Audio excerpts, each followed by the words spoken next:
Okay, part two of coloring. I'm going to go ahead and finish the bottom part of his body or his head. And you can see I have E00 again. And I have E02. Alright, there it is. Okay, let's just start with just, again, going over with E02. Actually, no, this is E00, excuse me. As you can tell, no, that's E02. Alright, sorry. I am not paying attention. Uh, just going over simple shading areas.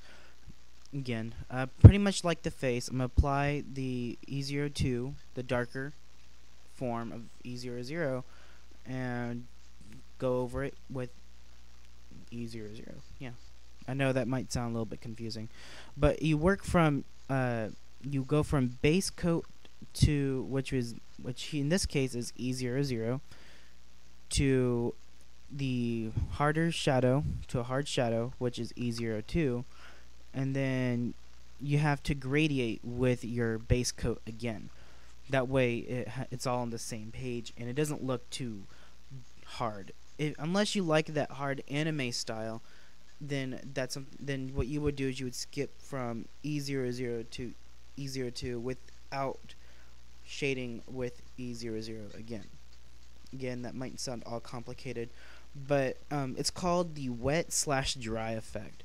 A wet effect is what I color with, to where the colors look a lot more natural, um, as if they belong there and they gradiate into each other like they're wet. And the dry form of coloring is usually just you apply a color and then you go over it with the harder color. And just really simple. It really is. But I like the wet effect. I have the text.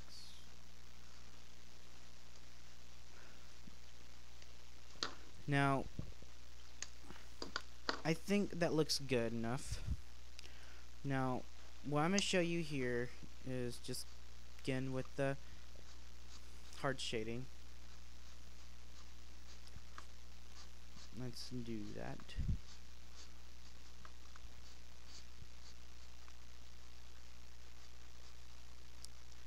La-di-da-di-da.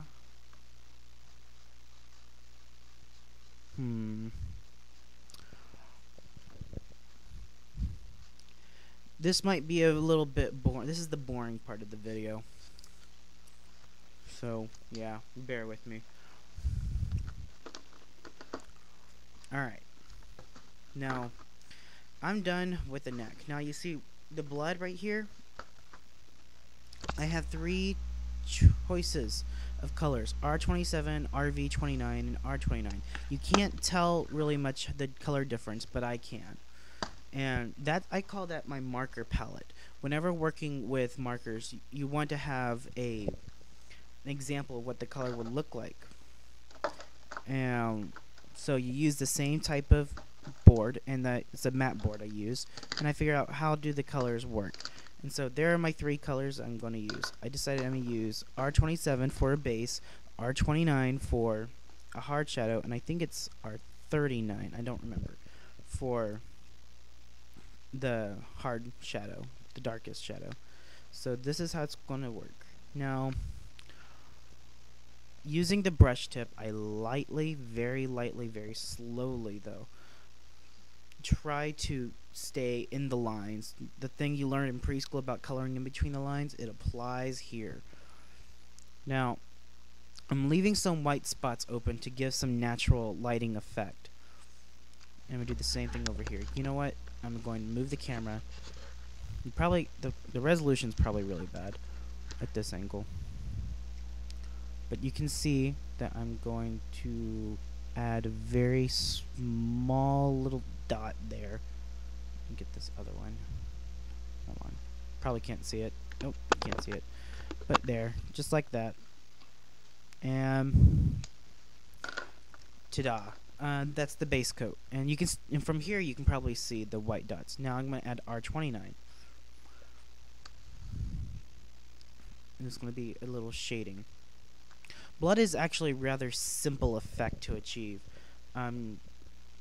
However, you have to be careful about blood, because if not that it's in, you know, a dangerous thing to draw or anything, or anybody would feel offense to it, but here's the R39. You have to consider direction of movement when it comes to blood. Because of gravity, blood runs down like water, and it's the same way how you would draw tears.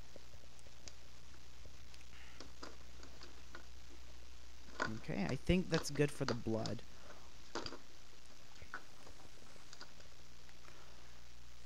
Let's see.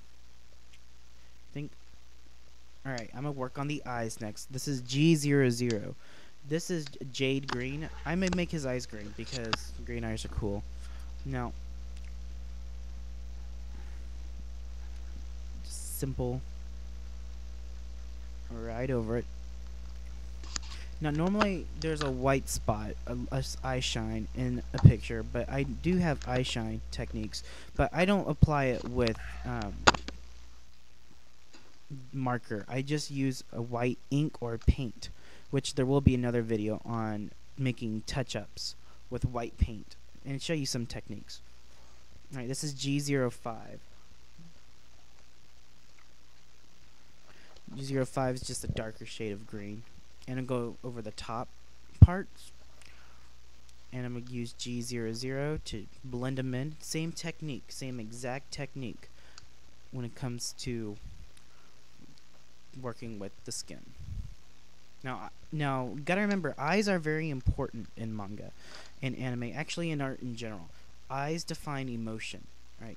This is G17. This is a rather dark color.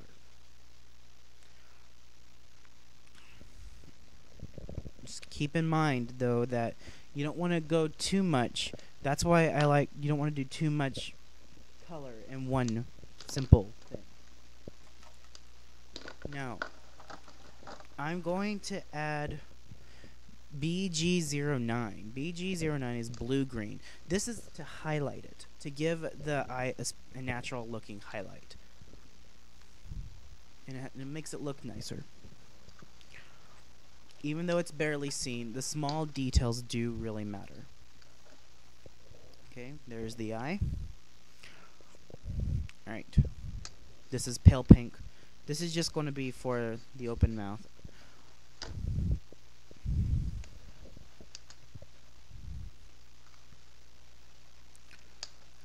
Okay.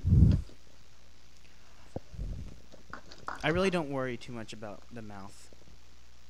To me, it's not truly the number one problem. Alright, this is C5. Not C. Was it C5? I don't know. Cool gray. Whatever it is, it's cool gray. Cool gray 5. And then cool gray 7. This is for the gauge and earring. I don't even know if that is a gauge. Whatever it is, it's there. Hooray, there's only about a minute left.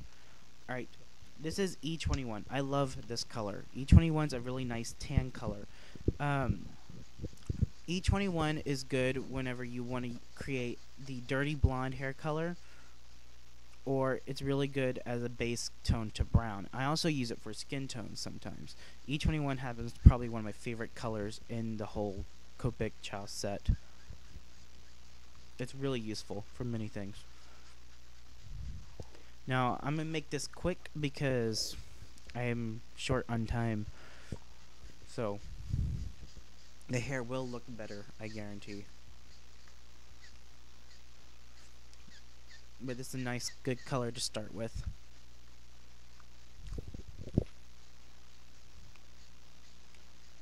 Base tones are extremely important. Okay, well, this wraps it up for this so far.